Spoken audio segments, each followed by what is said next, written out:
student, it is my 12th video or last video of this chapter, human health and disease. In this video I will discuss with you stimulants, hallucinogen, tobacco, some other drugs. We already discussed about the drugs, alcohol, drug abuse. All these topics we discussed with you in previous videos. Students जो है इनके नाम से पता चल रहा है कि when we take to them the body is stimulated. Body stimulated means nervous system जो है हमारा स्टिमुलेट होता है. सबसे पहले नर्वस सिस्टम स्टिमुलेट होता है और जब हमारा नर्वस सिस्टम स्टिमुलेट होता है तो हमारे अंदर we become wakeful, alert, active and excitement. ये सारी चीजें आ जाती हैं जब हम स्टिमुलेंट को लेते हैं, यानी स्टिमुलेंट को कंज्यूम करते हैं. तो ये चेंजेस हमारे अंदर वेकफुल, अलर्ट हो जाते हैं, एक्टिव हो जाते हैं और ये एक्साइटमेंट कोच करते हैं इनावर. लेकिन इनके लेने पर जो है यानी consume the students, the body in physical dependence is not here. यानी फिजिकल डिपेंडेंस वो नहीं होती. इसमें जो होती है साइकोलॉजिकल डिपेंडेंस होती है. The body is psychologically dependent on the students.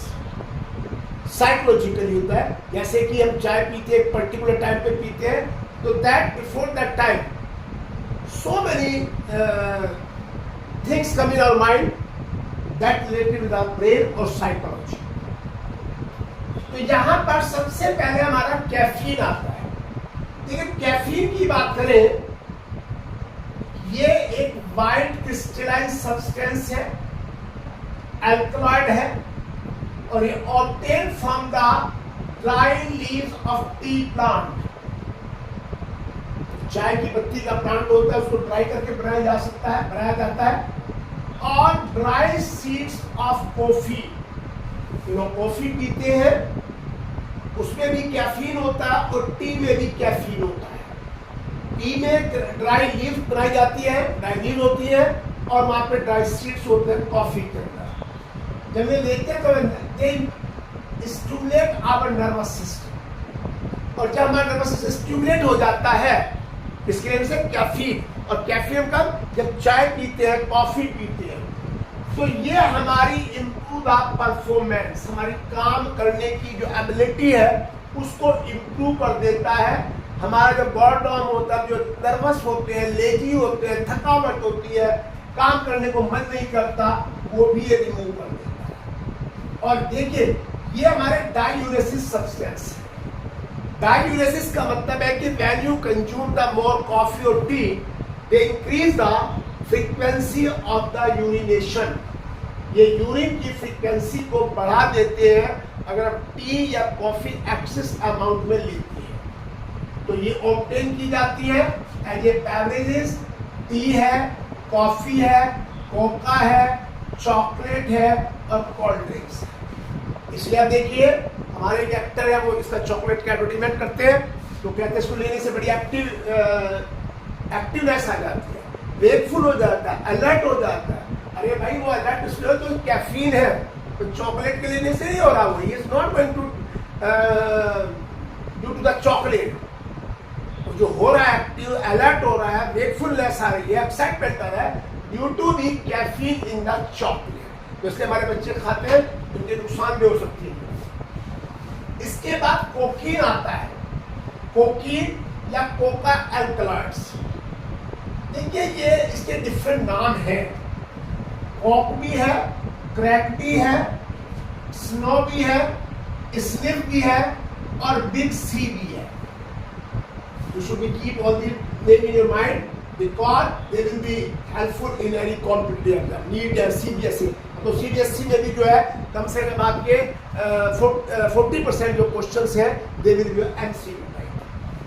अब ये कोकीन जो है कोका प्लांट यानी इथ्रोजाइलोन कोका से ऑब्टेन किया जाता है.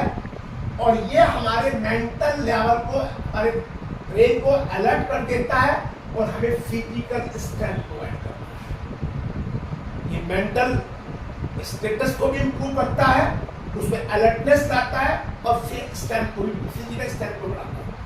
लेकिन अगर इसकी ओवरडोज ले ली जाए तो कोई द हाल्यूसिनोजन एंड हेडेक भी हो जाता है, और जब ज्यादा होती है तो ड्यू टू रेस्पिरेटरी प्रॉब्लम और हार्ट प्रॉब्लम उसकी डेथ भी हो सकती है। Overdose of the cocaine is harmful. तो इसका मतलब इसको वैसे कंज्यूम नहीं करनी चाहिए, अगर कंज्यूम करता है तो उसका अपना रिस्क होता है। जब हम इन्हें लेते हैं कोकीन को, ये हमारा ब्लड प्रेशर बढ़ाती है, हार्ट बीट बढ़ाती है, बॉडी का टेम्परेचर बढ़ाती है, मेटाबॉलिज्म भी बढ़ाती है। और ये वो लोग लेते हैं जो रात को डिस्को में, पब में डांस करते हैं, इसे बॉडी का टेम्परेचर है तो बंदे को थकावट नहीं होती, he never feel tired. Cocaine is consume by such people. अब इसके बाद जो है कैफीन और कोकीन के बाद एट्रोपा, बेलोडेना और धतूरा, ये भी हमारे हाल्यूसिनोजन है, जिसमें हमारे दिमाग में कुछ अलग तरह के परसेप्शन आते हैं, थॉट्स आते हैं, फीलिंग आते हैं विदाउट एनी ट्रू सेंसेशन। मतलब कोई उसका कोई सेंसेशन नहीं, बट हमारे दिमाग में आने शुरू हो जाते हैं। हाल्यूसिनोजन और साइकेडेलिक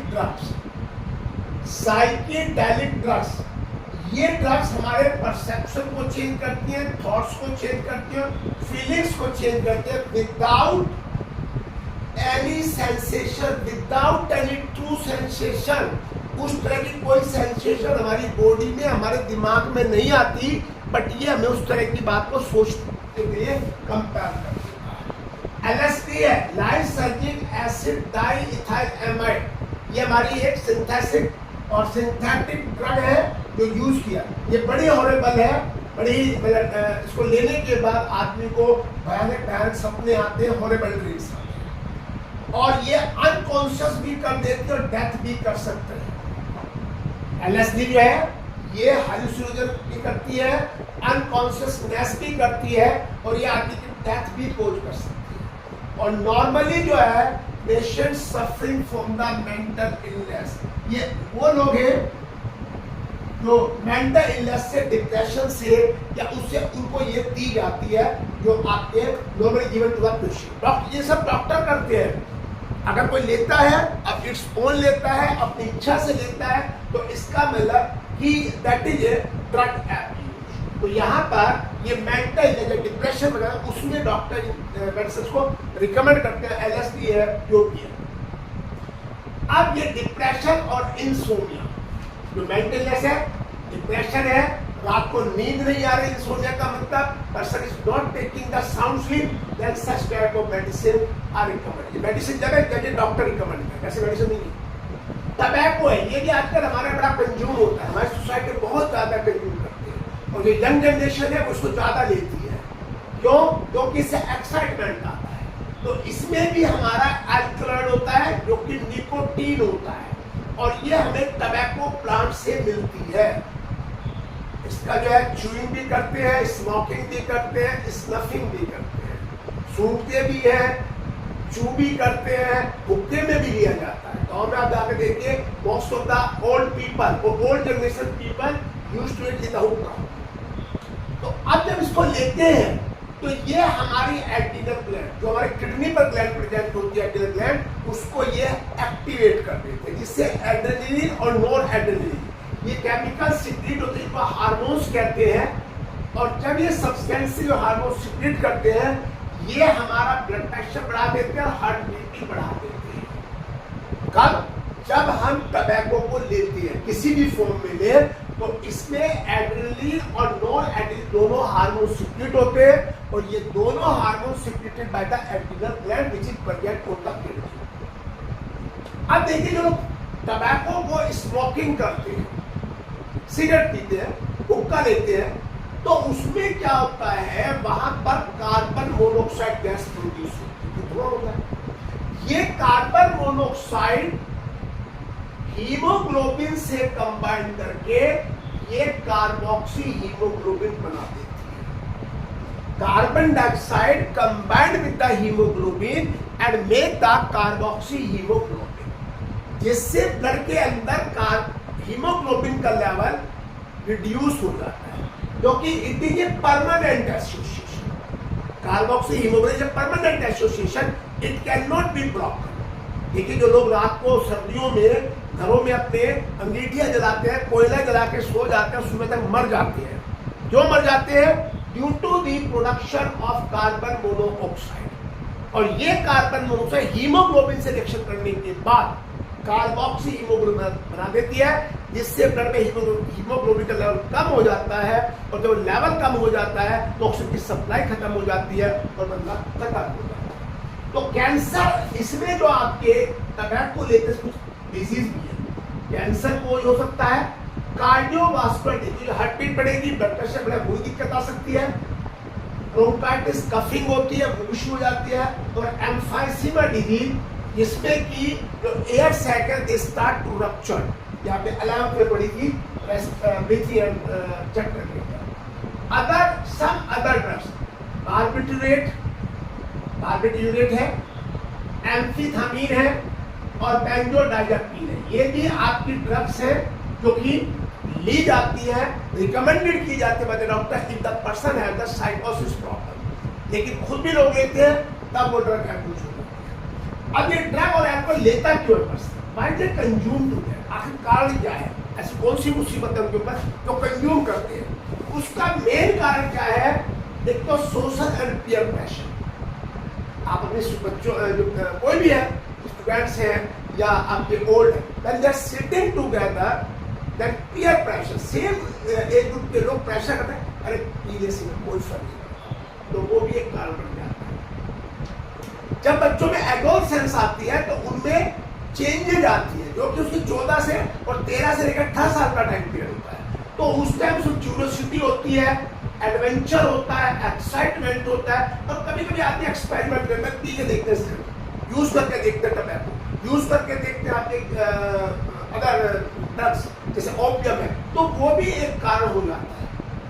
कभी कभी इसकी जो है ओवरकम हार्डशिप, कोई दिक्कत आ गई, फाइनेंशियल क्राइसिस आ गया, कोई और आ गया, उससे भी ओवरकम होने के लोग पढ़ लेते, जो लोग नशे में पढ़ रहे हैं, नहीं सोच रहे। इसके बाद avoid depression, stress and frustration, ये भी कहा था। किसी ने कहा भाई, क्योंकि सबसे जनरली सोसाइटी में स्प्रेड रहते हुए, अगर सिगरेट पियोगे आपको स्ट्रेस नहीं होगा, अल्कोहल पियोगे स्ट्रेस नहीं होगा, मॉर्फिन होगा स्ट्रेस नहीं होगा। इसको भी हम कम करें। अनस्टेबल फैमिली स्ट्रक्चर, यानी फैमिली के अंदर कोई प्रॉब्लम्स है, वो उसको सपोर्ट नहीं कर रहा है, फैमिली फ्रेगमेंटेड है, हर बंदा अपनी अपनी कहानी सुना रहा है, तो then the people start, the person start to consume the drug and alcohol, जो कि बहुत हार्मफुल है। और इसलिए हमें अपने को संभाल के रखना चाहिए। We should not come under the peer pressure, we should not have such a desire कि हमें ये लेना है। हमें कोई अगर हार्डशिप है, कोई दिक्कत आ रही है, we should discuss with their parents, closely person से हमें डिस्कस करनी चाहिए। उनसे डिस्कस में हो सकता है हमारे प्रॉब्लम शॉर्ट आउट होता है। डिप्रेशन है, स्ट्रेस है, फ्रस्ट्रेशन, ये कब आती है? मान लीजिए कोई आज कहीं से लव का काम चल रहा है, love is a big problem, ये लोग लव करते हैं, फिर उसके बाद रिश्ते टूट जाते हैं, किसी ब्रेकअप हो जाता है, कुछ, ये भी एक कारण है। बंदा बच्चा फेल हो गया, वो भी एक कारण है। बढ़िया अर्निंग नहीं हो रही, तो भी एक कारण है। और फैमिली सपोर्ट, अगर फैमिली सपोर्ट नहीं कर रही है एट दैट टाइम, उस टाइम जब बच्चा या कोई भी member of the family come in the grip of these drugs, चाहे वो अल्कोहल है, मॉर्फिन है, कोडीन है, व्हाटएवर, वो कोई भी स्मैक ले रहा है, कोकीन ले रहा है, तो घर वालों को सपोर्ट करना चाहिए। They should be behind to the sufferer और victim, we should not be leave alone. अगर उसको अकेला छोड़ देंगे तो फिर गड़बड़ हो जाएगा। तो आप, ये हमारा पूरा चैप्टर खत्म हो गया। इसकी मैंने 12 वीडियो डाली है, 12th वीडियो। आप उन वीडियो को देखिए, लाइक करिए, शेयर करिए, कमेंट करिए और इनको सब्सक्राइब भी करें, क्योंकि आप सब्सक्राइब करेंगे तो that will be motivate to me. Thank you.